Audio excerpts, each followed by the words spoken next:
mesdames et messieurs. Très heureuse de vous retrouver dans cette édition du journal sur FM Télévision. Mesdames et messieurs, bonsoir et bien. Tout de suite, le journal. Rétrospective.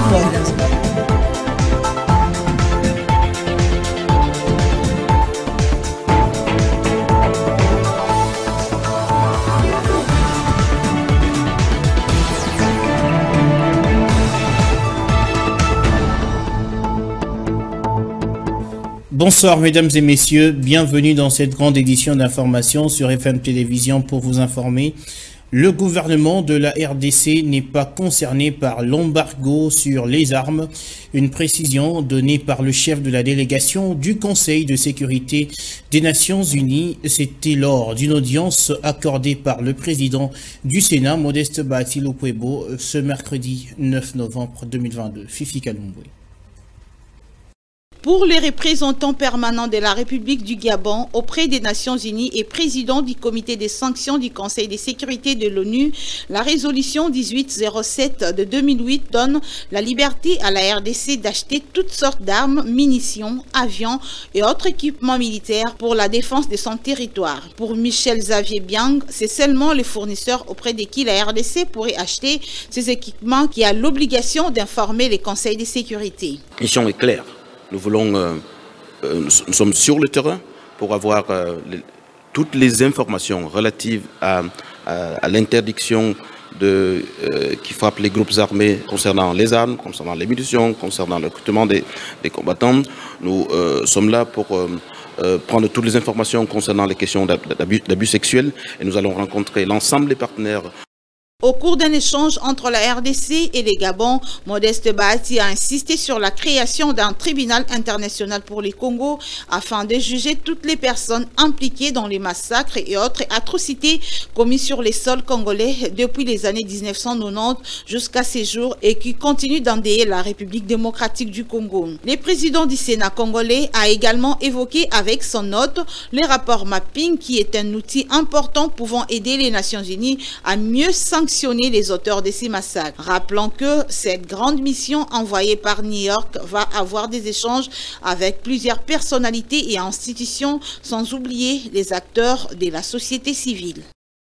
Pas question d'intégrer les groupes armés dans les différents services de sécurité du pays. C'est l'Assemblée nationale qui a voté mardi une recommandation portant cette interdiction.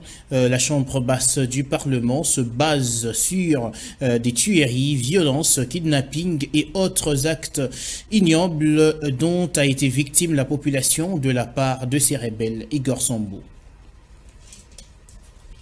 Dans une recommandation signée par Christophe Mbosso, la Chambre basse du Parlement se base sur son règlement intérieur, spécialement en ses articles 22, 23, 24 et 42, a fait savoir que l'agression imposée à la République démocratique du Congo par l'armée rwandaise sous les labels du groupe terroriste M23 a entraîné de nombreuses pertes en vies humaines. L'exploitation illicite et pillage des ressources naturelles ainsi que le déplacement massif de plusieurs milliers de paisibles compatriotes exacerbant la situation humanitaire déjà très préoccupante. De ce qui précède, l'Assemblée nationale, par l'entremise de son speaker Christophe Mbosso, a interdit au gouvernement congolais de procéder à l'intégration, au mixage, au brassage et à toute négociation tendant à l'intégrer au sein des forces armées, de la police nationale ou de tout autre service de sécurité des éléments issus des groupes armés. Appel à la mobilisation contre les rebelles du M23 soutenus par le Rwanda. Certaines formations politiques se prononcent déjà favorablement à cette initiative du président de la République. C'est le cas du camp Katumbi. Suivez l'extrait de leur déclaration lu par Olivier Kamitatou, son porte-parole. Face à la gravité de la situation à l'Est, Ensemble pour la République entend répondre à l'appel du chef de l'État au nom de l'intérêt supérieur de la nation.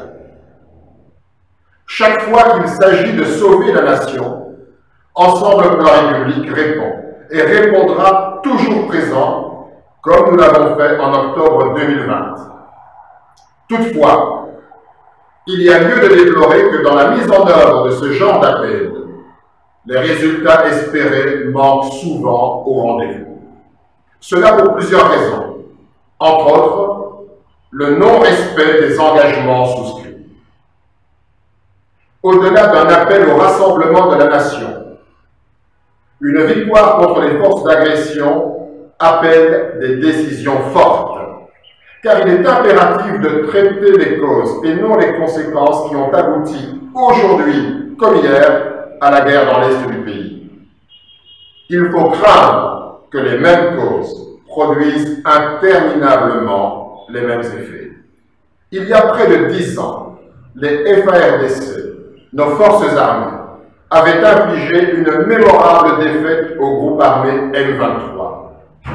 Les éléments de ce groupe avaient été contraints de trouver refuge en Ouganda et au Rwanda.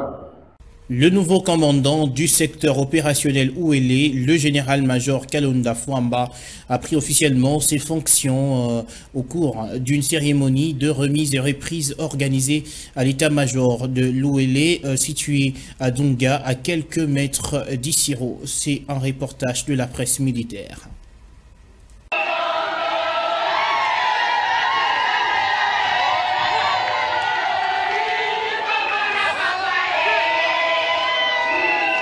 Après sa nomination par l'ordonnance présidentielle numéro 22/190 du 14 octobre 2022 à la tête du secteur opérationnel Ouélé, c'est le lundi 7 novembre 2022 que le général-major Kalonda Fwamba a pris officiellement ses fonctions. C'était au cours d'une cérémonie de remise et reprise entre lui et son prédécesseur à l'état-major du secteur opérationnel Ouélé, situé au territoire de Dungu, dans la province de Haut-Ouélé, en présence de plusieurs officiers. Après cette cérémonie, c'est des officiers généraux des forces armées de la République démocratique du Congo se sont entretenus avec les officiers membres de l'état-major dans la salle des opérations. Prenant les premiers la parole, le général Kiseboué, commandant sortant, a remercié ses collaborateurs pour leur soutien durant son mandat avant de les appeler à la discipline et à obéir aux ordres de son successeur. Le général Kalonda, commandant entrant, a quant à lui félicité le général Kiseboué pour le travail abattu tout en demandant à l'assistance de cultiver l'unité et de travailler à une étroite et parfaite collaboration pour la réussite de leur mission. Le nouveau commandant du secteur opérationnel Ouélé a demandé à chacun d'eux de mettre en exergue la devise de notre armée, ne jamais trahir le Congo, surtout à ces moments où notre pays est confronté à une guerre injuste qui lui est imposée par les ennemis de la paix. Le nouveau commandant du secteur opérationnel Ouélé a fini son message par la présentation de ses deux adjoints, à savoir le général de brigade Pierre et le colonel diplômé des stratégies de défense Simon Koulou, respectivement commandant à second à charge des opérations et renseignements et commandant à second à charge de l'administration et logistique. Profitant de l'occasion, le général Kiseboué a fait ses adieux aux mamans des camps Evaza ici présents. Dans la foulée, le général Kalonda a visité les installations de l'état-major du secteur opérationnel Ouélé. Il a fini sa visite au camp des bataillons des forces d'intervention régionale FIR. Ici de rappeler que le général-major Kalonda Fwamba a occupé la fonction de chef d'état-major à la 3e zone de défense avant de prendre la destinée du secteur opérationnel Ouélé. Tandis que le général-major Kiseboué Lamousseni Isaac est affecté au secteur opérationnel Nord-Équateur.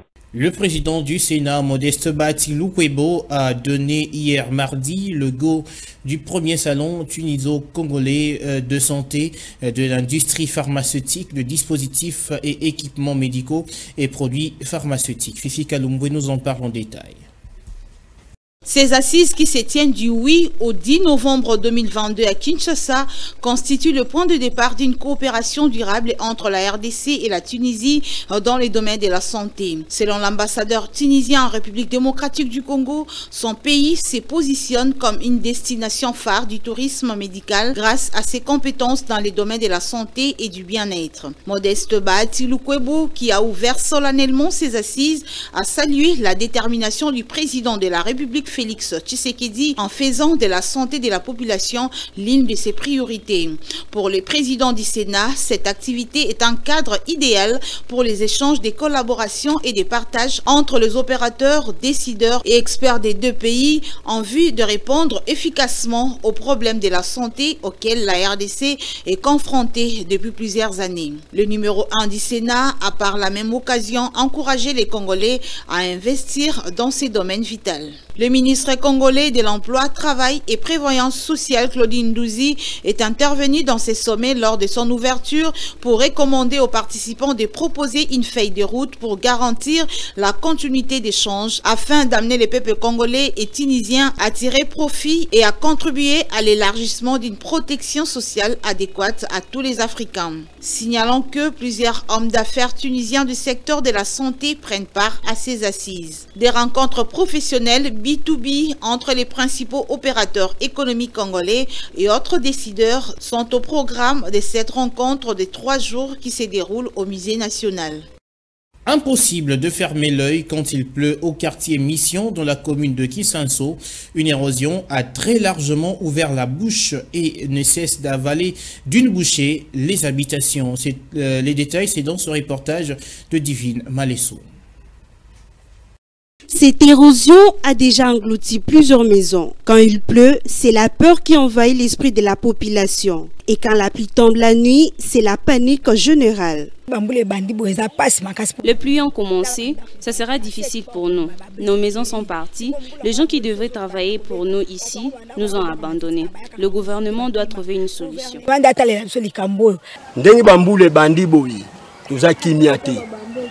C'est déjà la saison de pluie, nous ne sommes plus tranquilles, nous souffrons. Nous sommes très contents de vous voir, que Dieu aide le gouvernement à trouver au plus vite une solution. Certes, les travaux visant à maîtriser cette érosion étaient lancés, mais n'ont jamais connu des suites ou d'issue. La population s'est décidée de se prendre en charge. Ils ont commencé à Madimba, puis Loya et Kintwidi. Ils se sont arrêtés à Kivunda. Depuis leur départ, nous souffrons. Lorsqu'il pleut, je suis obligé de descendre pour frayer un chemin pour que l'eau passe. Au regard de ces tableaux sombres, le danger n'est visiblement pas loin de la population. Le pire est à craindre sur la route Kimbanseke, rongée à moitié par un ravin à hauteur du complexe scolaire Saint-Banga. Circulation difficile, crainte d'affaissement du sol. Le décor est planté pour ôter la population de sa quiétude. Reportage Igor Sombo et Pipa Vango. Impossible de mieux circuler sur cette route, déjà consommée à moitié par cette érosion qui se creuse de plus en plus. Pas moyen pour les véhicules de rouler à 2 sens dans le même temps, il faut le faire à tour de rôle. La population fait porter le chapeau de cette réalité à la Régie des eaux qui avait récemment démarré les travaux d'installation des tuyaux en pleine route. La route est détruite. Les agents de la Régie des eaux devraient revenir arranger la route après avoir travaillé. Moi-même, j'étais victime. Je suis tombé ici.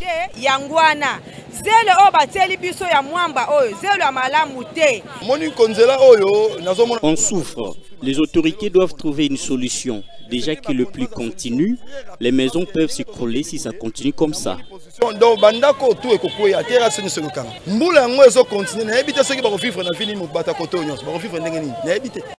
De leur côté, les chauffeurs de taxi se plaignent de la baisse de leurs recettes.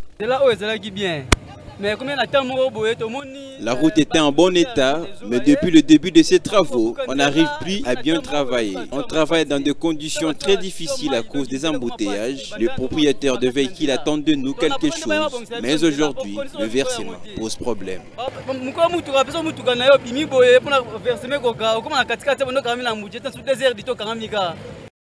Le pire est à craindre si les solutions n'arrivent pas au bon moment.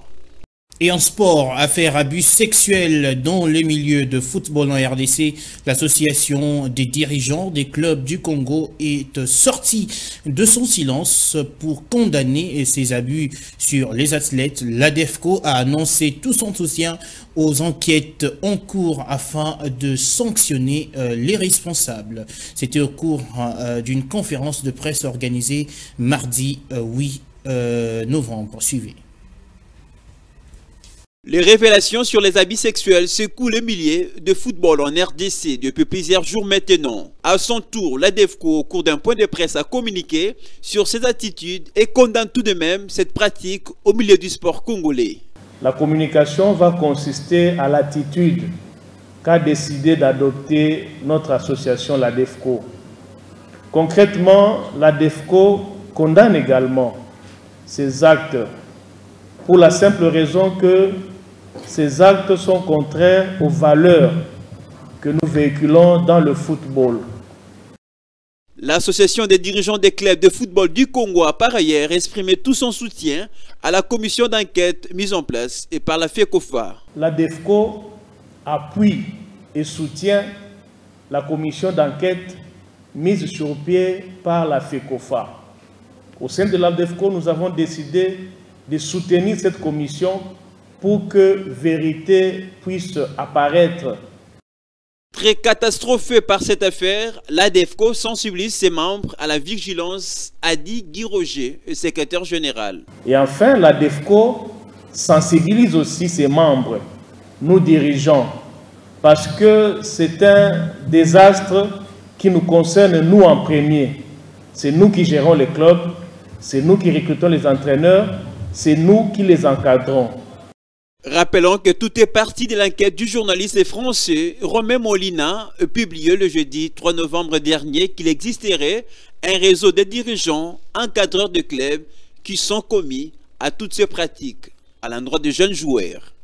Et en Ligue nationale de football, le FC Renaissance affronte ce jeudi le FC Céleste en match de la 4e journée du championnat national. Pichu Manza, entraîneur de Renaissance, a affirmé tout le bon état de tous les joueurs avant le match. Lionel Ngolo. C'est trop dur, mais par rapport à ce que je sais que non, l'équipe, c'est l'un des habitués de la compétition. À chaque circonstance, on essaie un peu de s'adapter. On sait que non, il y a un problème qui est opposé au niveau de l'organisation de l'équipe. C'est ça qui a causé aussi tort pour qu'on ne puisse pas être au jour par rapport à d'autres clubs qui ont déjà livré au moins dans les 4 matchs. Les autres, ils sont déjà dans les 5 matchs. Mais je sais que non, ça ne sera pas une tâche facile. Pourquoi ? On joue en face d'une équipe très jeune et puis ils savent aussi manœuvrer les ballons. Ils ont aussi un entraîneur expérimenté, donc ils ont des qualités. De notre côté, malgré tous ces temps-là, on a essayé de bien gérer les groupes. On a essayé de bien préparer les groupes pour qu'on soit à l'auteur de chaque match. Comme je viens de dire au début, l'équipe est à l'auteur de la compétition. Personne n'est indispensable dans les groupes. Tout le monde est remplaçable. Par rapport à ceux qui vont se présenter demain contre Céleste, ce sont des joueurs qui étaient qualifiés pour jouer cette année avec les FC Renaissance du Congo. C'est la fin de cette édition d'information. Madame, Messieurs, merci à tous de l'avoir suivi. D'ici là, portez-vous bien.